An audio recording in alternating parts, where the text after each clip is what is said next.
Assalamualaikum warahmatullahi wabarakatuh. Waalaikumsalam warahmatullahi wabarakatuh. Baik, mohon izin perkenalan diri, saya Ibu KWT, nama saya Akmal Muhammad Fikri, dan pada kesempatan kali ini saya akan menjelaskan tentang potensi pertanian di perkotaan. Nah, ya, potensi pertanian di perkotaan yang akan saya sampaikan itu adalah tentang kebun atap. Nah, pada siang hari ini kita akan membahas tentang kebun atap, sebuah inovasi yang menarik dalam dunia pertanian di perkotaan, yang dimana menawarkan berbagai macam manfaat bagi lingkungan dan juga masyarakat perkotaan pada umumnya. Sebelumnya, ada apa yang sudah tahu tentang kebun atap di sini? Belum? Baik, pada kesempatan kali ini saya akan menjelaskan. Jadi, kebun atap di sini merupakan area tanam yang dibangun di atap gedung ataupun bangunan di sebuah perkotaan yang memiliki konsep untuk memungkinkan kita, memudahkan kita untuk memanfaatkan ruang yang tidak terpakai, baik itu di loteng rumah, lantai 2 rumah, di dak rumah maupun dan lain-lain. Yang dimana diharapkannya dari pemanfaatan kebun atap ini bisa menghasilkan berbagai komoditas pertanian yang memungkinkan ditanam di perkotaan tersebut, yang bisa menumbuhkanlah rasa minat kita dalam dunia pertanian.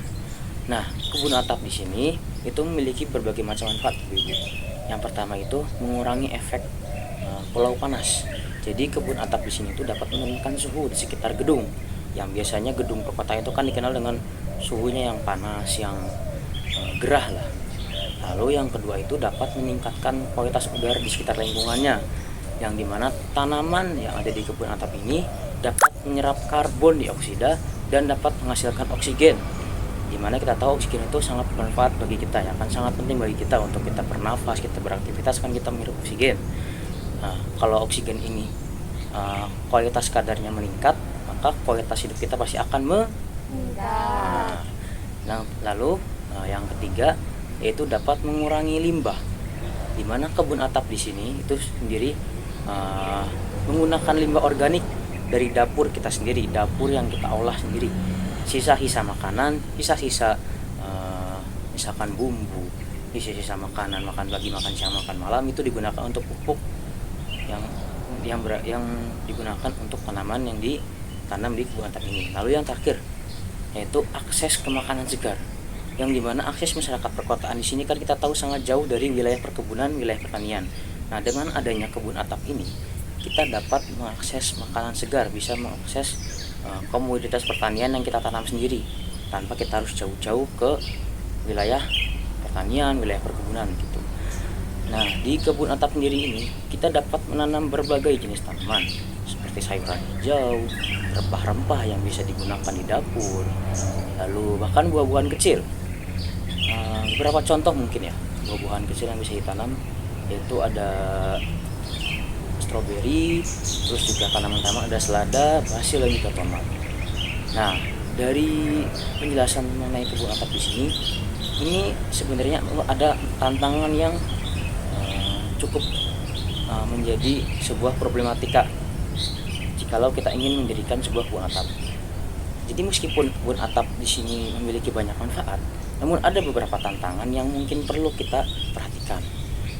Ini termasuk mungkin ya dari kebutuhan struktur yang kuat untuk menopang beban, di mana perencanaan irigasi dan juga drainase untuk kebun atap di sini tuh harus dilakukan secara baik.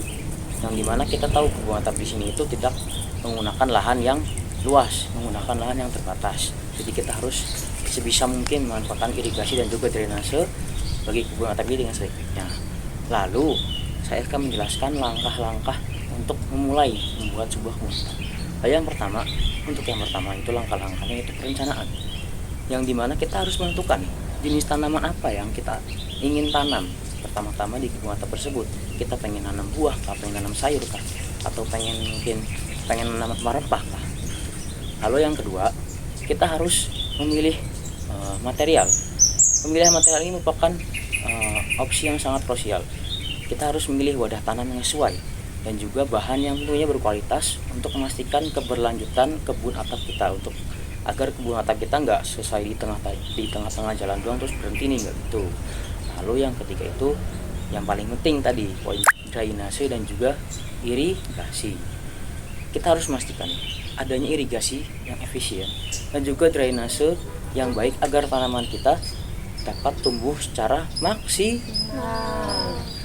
Jadi mungkin begitu saja ya penjabaran mengenai kebun atap, yang dimana saya harapnya penjabaran saya mengenai kebun atap sebagai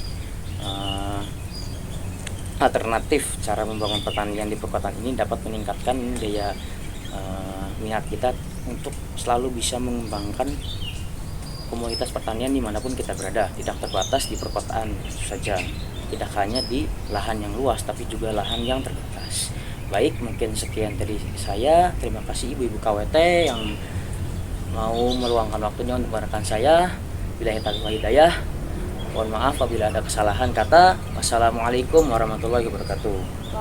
Bismillahirrahmanirrahim. Assalamualaikum warahmatullahi wabarakatuh. Waalaikumsalam warahmatullahi wabarakatuh. Bagaimana kabarnya Bapak Ibu? Baik, Alhamdulillah. Perkenalkan, saya Vira Widyaningrum dari Polbangtan Yogyakarta Magelang. Saya dari program studi penyuluhan pertanian berkelanjutan. Oke, di sini saya mau bertanya, Bapak Ibu, di depan rumah kalian punya pekarangan ataupun sedikit lahan untuk pertanian, untuk melakukan kegiatan pertanian apa enggak? Ada lapangan sepak bola. Oh, kalau yang lebih kecil ada, misalnya tiang atau apa yang memanfaatkan space kecil di rumah, ada? Ada Oh. tanaman. Terus dalam sehari-hari Bapak Ibu mengonsumsi sayuran apa tidak? Mengonsumsi Tidak. Belinya di tukang sayur, pasar. Oke. Di sini saya ingin memberi sedikit ilmu ataupun mari kita berdiskusi bersama mengenai teknik vertikultur. Jadi ini adalah sebuah inovasi pertanian di mana kita memanfaatkan lahan yang kecil untuk melakukan budidaya pertanian. Vertikultur sendiri itu adalah kegiatan pertanian, budidaya pertanian yang memanfaatkan lahan kecil, bisa tiang ataupun halaman rumah, itu bisa kita jadikan sebagai lahan pertanian. Vertikultur sendiri ada beberapa jenis, antara lain itu vertikultur yang vertikal atau ke bawah, terus kemudian horizontal, ada juga yang bertingkat. Nah, di sini Bapak Ibu bisa menanam komoditas pertanian, antara lain ada hortikultural, masuk di mana ada sayuran, terus buah-buahan seperti stroberi dan lain-lain itu bisa Bapak Ibu tanam. Jadi untuk vertikultur ini bisa menghemat, yang tentunya menghemat pengeluaran Bapak Ibu dalam melakukan usaha rumah tangga, di mana kita bisa memanfaatkan apa yang ada di rumah kita yang untuk memproduksi apa yang kita makan. Tentunya lebih sehat, lebih hemat, terus lebih indah. Rumah kita akan menjadi lebih indah. Untuk vertikultur sendiri ini kita bisa menggunakan barang-barang sehari-hari yang ada di sekitar rumah kita, misalnya ada botol, pipa peralon dan lain-lain. Untuk tekniknya itu sangat gampang. Kita bisa memotong botol itu, kemudian kita isi dengan tanah, pupuk dan lain-lain. Nah, itu bisa kita tanam misalnya seledri atau sayur sawi dan lain-lain. Itu bisa kita manfaatkan secara maksimal. Kemudian Bapak Ibu bisa menerapkan teknik vertikultur ini di area sekitar rumah, di mana teknik ini bisa menjadi salah satu terobosan ataupun pemanfaatan lahan bagi seseorang yang ingin bertani namun tidak memiliki lahan atau memiliki lahan yang hanya sedikit atau sempit. Kira-kira di sini ada yang mau ditanyakan apa tidak? Saya mau bertanya, Bu. Ya, Jadi kan tadi sudah dijelaskan mengenai tata cara penggunaan hortikultur ya. Ya. Nah, saya ingin bertanya, apabila misalkan di rumah saya punya pipa paralon nih, pipa paralon itu bagusnya ditanam apa? Terima kasih. Oke, mungkin kalau dari saya itu pipa palaron itu bisa untuk menanam komoditas seperti seledri atau buah-buahan misalnya stroberi dan lain-lain, itu bisa menambah keindahan dan juga menambah kesegaran di rumah kita. Itu bisa menggunakan teknik yang bertingkat. Misal kita punya tiang, rumah kita ada tiangnya, itu kita bisa pakai itu, ataupun kita bisa menggunakan yang teknik horizontal, jadi memanjang. Oke, ada lagi? Oke, mungkin cukup itu dari saya. Semoga bermanfaat buat kita semua. Mohon maaf apabila banyak terdapat kesalahan, dan terima kasih atas perhatiannya. Billahi taufiq wal hidayah. Wassalamualaikum warahmatullahi wabarakatuh. Waalaikumsalam warahmatullahi wabarakatuh. Assalamualaikum warahmatullahi wabarakatuh. Waalaikumsalam warahmatullahi wabarakatuh. Bagaimana kabarnya Ibu? Alhamdulillah sehat. Oke, perkenalkan, nama saya Meisa Rohmasianida. Di sini saya ingin membahas tentang metode pertanian modern, yaitu hidroponik. Hidroponik adalah metode bertanam yang tidak menggunakan tanah. Sebaliknya, tanaman yang ditanam dalam larutan nutrisi yang kaya akan minyak. Berikut ini adalah keunggulan metode hidroponik. Yang pertama, tidak memerlukan area yang luas. Karena metode ini, tanaman bisa disusun. Jadi tidak perlu memerlukan lahan yang luas, yang 1 hektar besar. Cukup misalkan ada beberapa meter saja di pekarangan rumah itu bisa untuk dijadikan metode hidroponik. Yang kedua adalah kualitas tanaman yang baik. Minimnya pestisida dan kontrol lingkungan yang menghasilkan produk lebih sehat dan berkualitas tinggi. Biasanya hasil tanaman dari metode ini harganya jauh lebih mahal daripada tanaman yang menggunakan metode lain. Karena di sini jauh lebih sehat dan berkualitas. Yang ketiga, pengendalian hama dan penyakit. Metode ini mengurangi risiko hama dan penyakit pada tanaman. Menggunakan metode ini jauh lebih mudah untuk pemeliharaannya, pengendalian hama dan penyakit. Yang keempat adalah ramah lingkungan.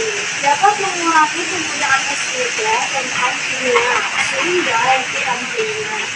Jadi metode ini tidak perlu menggunakan bahan-bahan kimia yang berbahaya, jadi jauh lebih sehat dilakukan. Selanjutnya, jenis sistem hidroponik antara lain yang pertama ada NPT. Apa sih NPT? NPT adalah pengaliran lautan nutrisi secara terus-menerus di sepanjang akar tanaman. Akar tanaman dapat menyerap nutrisi dan oksigen secara langsung. Jadi, lautan itu akan berjalan di akar tanamannya terus-menerus. Dan itu akar akan bekerja menyerap nutrisi dan oksigen secara langsung. Yang kedua adalah deep water culture, adalah tanaman yang ditanam dalam wadah berisi lautan nutrisi dengan akar yang rendah. Jadi metode ini cara menanamnya adalah tanaman yang ditanam ya, khususnya akarnya itu direndam oleh larutan nutrisi. Yang ketiga adalah aeroponik, adalah akar tanaman yang diganggu dan disemprotkan dengan larutan nutrisi, memungkinkan oksigen yang lebih baik.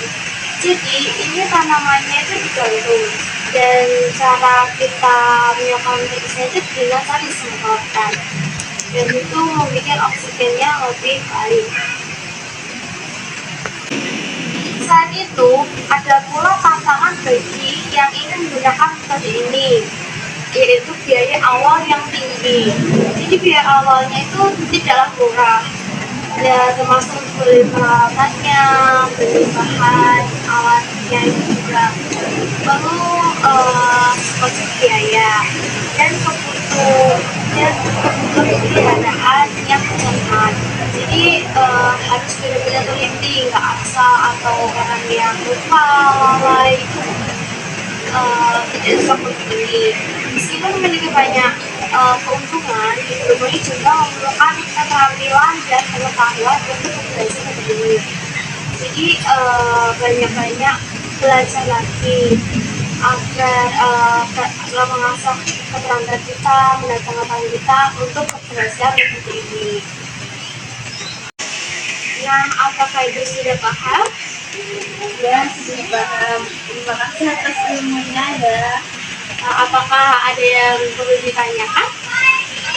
Ya. Oke. Baik, kalau begitu saya akhiri untuk pertemuan kali ini. Jika ada kesalahan, mohon maaf. Sekian dari saya. Wassalamualaikum warahmatullahi wabarakatuh.